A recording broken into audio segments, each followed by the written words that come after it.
Yo, welcome back to Footballology. So this week I want to do my top 10 NFL draft prospects offensive side of the ball. Last week I did my defensive guys. If you guys haven't seen that yet, definitely go over and check out that video. I like that list. That list was actually harder to put together than this list. I think these 10 guys are definitely just the 10 basic guys that everyone's been talking about. So it's going to be really interesting to see what you guys think about it, because when I put it together, I kind of probably left out some people that somebody felt like should be on this list. But anyways, we're going to get right into this video, and I hope you guys enjoy it.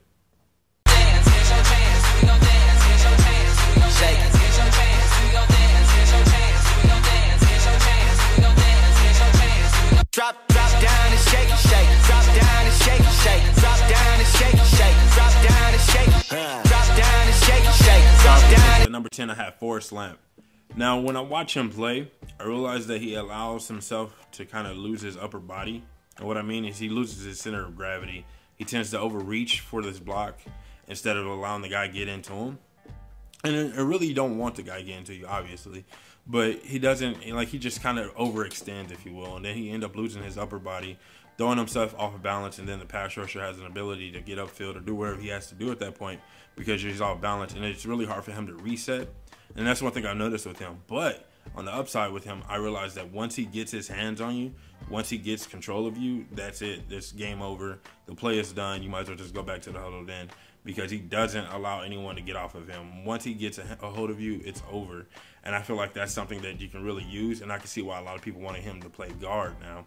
Is if he kicks in a guard, that's pretty much what he's going to do. He's not going to face any really quality pass rushers from the interior part of the defensive line. So it's going to allow him to actually be able to just stonewall people right there on the inside with the blitzes and everything coming up the middle. So it's going to be really interesting to see what he can do. And I'm pretty intrigued by him, what he can do if he kicks in a guard. At number 9, I have Dan Feeney. Now with Dan Feeney, I feel like he's a better run blocker than he is pass blocker, but that's said to be a guard. You know, that's what it is when you're playing a guard. And I feel like when he run blocks, he definitely finishes his blocks. He definitely puts people on their back. When it comes to Forrest Lamp, I feel like he just had people stonewalled. Like, he just stops them there. But with Dan Feeney, he actually finishes them. He makes sure that they're out of the play completely on their back. They have to get up and then chase the play down from behind. But I feel like Feeney also can only be productive in a zone run scheme. A guy that can get to the second level, that's something I noticed that he does really well. I'm not sure if he can just, block straight and just get down the field. But a lot of teams run zone blocking now anyways because of the one-cut backs, or some of the one-cut backs in the league. And it just seems more effective that way.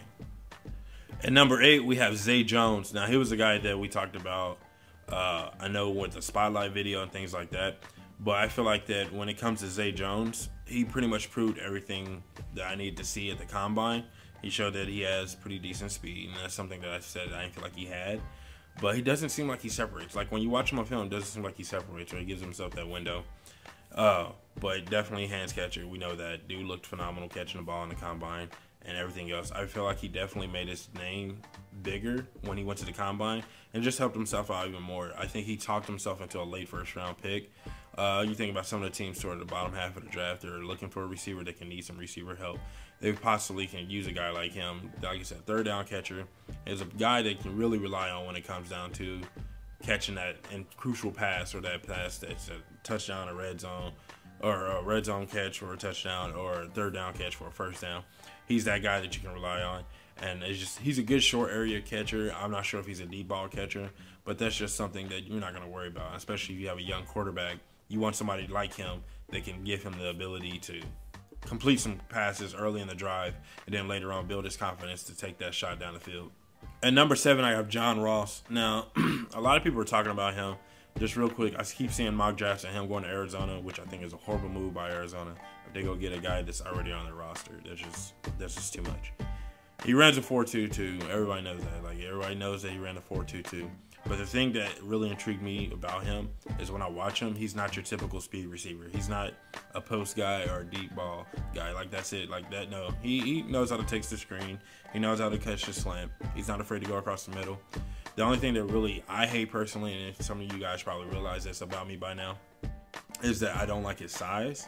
I'm not a big fan of the smaller receivers, especially if you're looking at him to be a number 1. Yeah, Antonio Brown can do it. Odell Beckham do it. Like, those guys are different specimens. This guy's kind of on the slender side, like he's more skinny, and so it just seems like that. I don't know. It's like he's a good hit away from being done, you know. But once again, with his size, I realize that when I watch him play, he knows how to protect himself. He understands that he's the smaller guy on the field, and he knows what he has to do. Either A, I'm going to run away from you, or B, I'm going to get away. Like, I'm going to get out of harm's way in some way, shape, or form. I'm not going to take the big hit. He does a really good job of protecting himself at that, and I think that later on down the road, he's going to be a quality receiver, even when his speed starts to diminish a little bit, and he still has a route tree that I feel like it needs some more developing, but it's there. It shows that he knows how to be a true receiver and not just a speed guy. Real quick story. I told my friend back a long time ago when Deshaun Jackson and Jeremy Maclin were both in Philly, I said I would take Jeremy Maclin over Deshaun Jackson. Deshaun Jackson eventually is going to diminish because of his speed, and that's all he has. That's all he lives by is his speed. He's a deep ball guy. We know that. You look at the numbers. That's what he does. Jeremy Maclin's a guy that has a route tree that can last forever. That's one reason I think Jerry Rice stayed in the league for so long is because he had a route tree. Jerry Rice could run, pretty much everything on the route tree to perfection and get separation throughout it. I think John Ross is a strong combination of Jeremy Maclin and Deshaun Jackson into one. He's fast, good route tree, solid to average to above average hands, but I think he can make a team good number 2 receiver. I just don't see him being a number 1. Next, at number 6, I have Christian McCaffrey. Now, I know a lot of people are probably going to stop watching right here because they feel like McCaffrey is probably the best running back in this draft, if not, a top 2, top 3 running back. The biggest problem that I have with him, once again, you guys know this about me, is his size. He seems like, when you look at him out of pads, he looks like a receiver playing running back. Like, you could compare him and Julian Edelman and look like identical, but he's just playing running back. But outside of that, the dude is a phenomenal running back. Like, he's a really good running back. And especially today's NFL running back, he's amazing. He's a mismatch nightmare if I've ever seen one.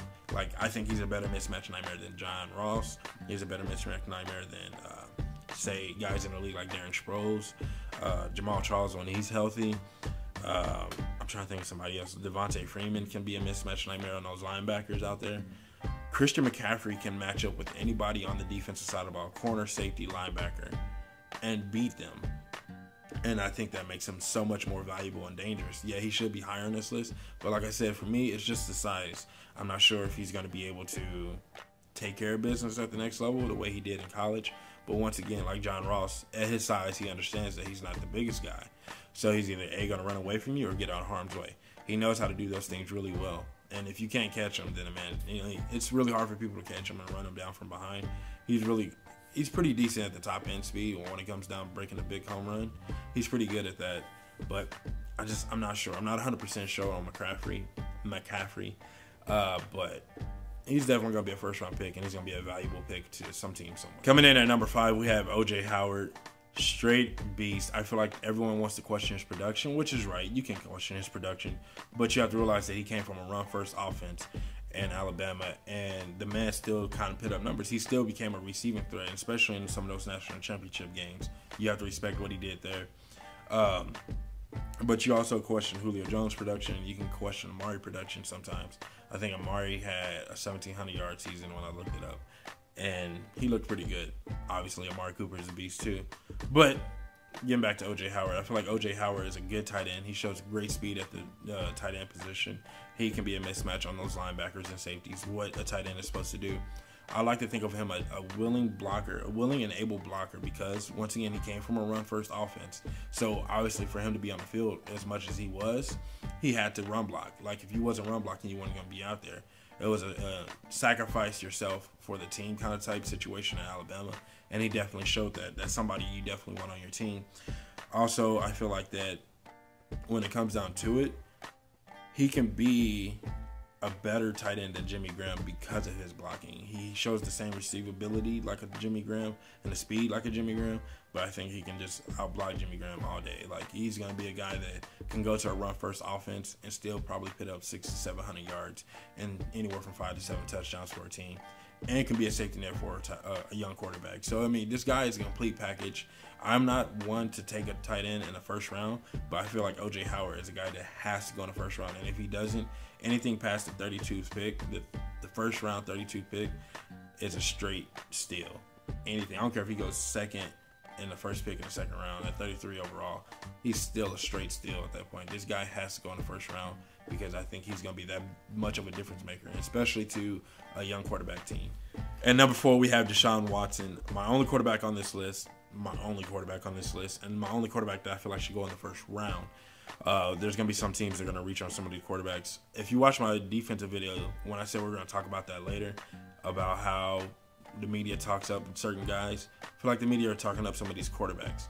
Deshaun Watson, in my personal opinion, is the only quarterback that's shown that he can do it. We've seen Alabama make and break careers at the next level as far as where people get drafted. My prime example, the best example, is Manti Te'o. Before the national game against Notre Dame, Manti Te'o was projected to be a top 10 pick. The Chiefs were projected to get him.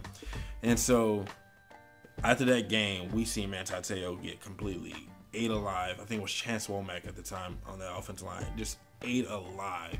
The man can get off blocks. He can't do anything. He went against a semi-pro team, and he can't do anything. And teams took that into consideration, and he just got washed out, in my personal opinion.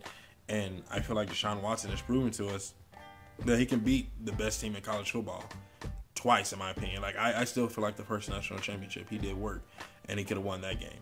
He won the second one. I mean, why is this man? I don't feel like he's getting enough respect. I don't know. That's just me ranting real quick. Real quick, though, I feel like he made some questionable throws. I feel like that's something that he has to work on. Make sure he makes, not so much as the safe, conservative throw, but make the right throw, make the smart throw. A lot of his receivers have to bail him out, so then you think about that at the next level. Not sure if you're going to have the right receiving core to bail you out consistently, like his receiver core did in Clemson. But his accuracy is on point. I think that he has really quality accuracy. When I watch him, he throws the back shoulder throw just as well as Aaron Rodgers does. And I feel like Aaron Rodgers is the one that perfected the back shoulder throw. Him and Jordy Nelson do it to perfection. And I feel like Deshaun Watson, if he can get on the page with the right receiver, can be just as good and just as dangerous as Aaron Rodgers and Jordy Nelson at the back shoulder throw. My other biggest concern with him, and you guys know this, I don't like the running mobile quarterback. But with Deshaun Watson, I'm making an exception because the man is that good, and he did beat Alabama. But I feel like with Deshaun Watson, I definitely feel like he needs to learn how to protect himself more. He doesn't show the signs of a quarterback that's willing to play the next down. He's trying to get that touchdown today and not just living and play another down. And that's something that I hate, and that's something that I completely despise about mobile quarterbacks. Live to play another down.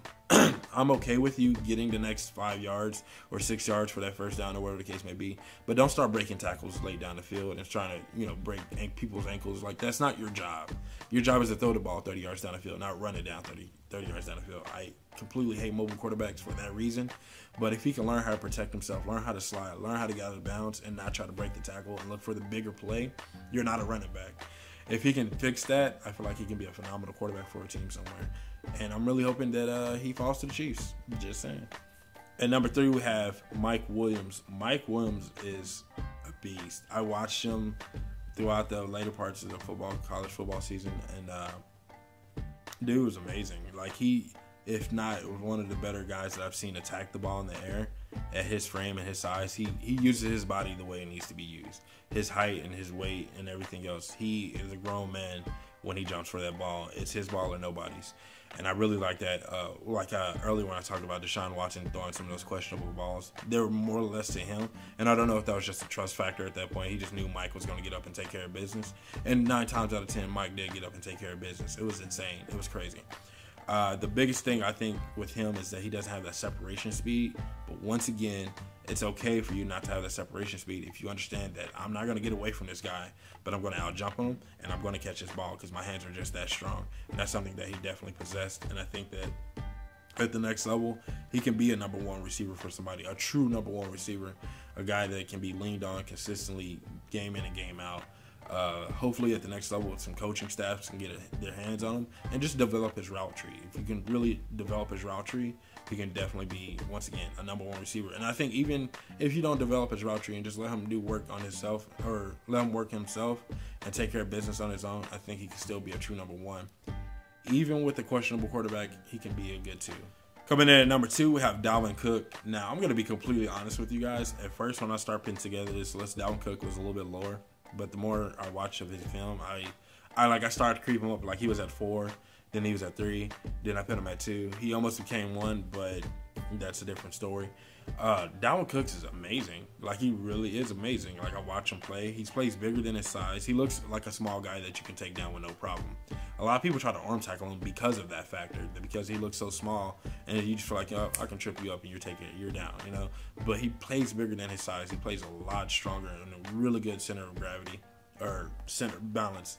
And I just feel like that it's really hard to knock him. Like, I really couldn't find anything to say bad about him. I mean, that's one reason why he should probably be 1. But he catches the ball really well. He runs the ball extremely well. He makes people miss and breaks tackles. It's really hard to see anything wrong with him. I mean, if anything, you probably want to question his pass blocking, if anything.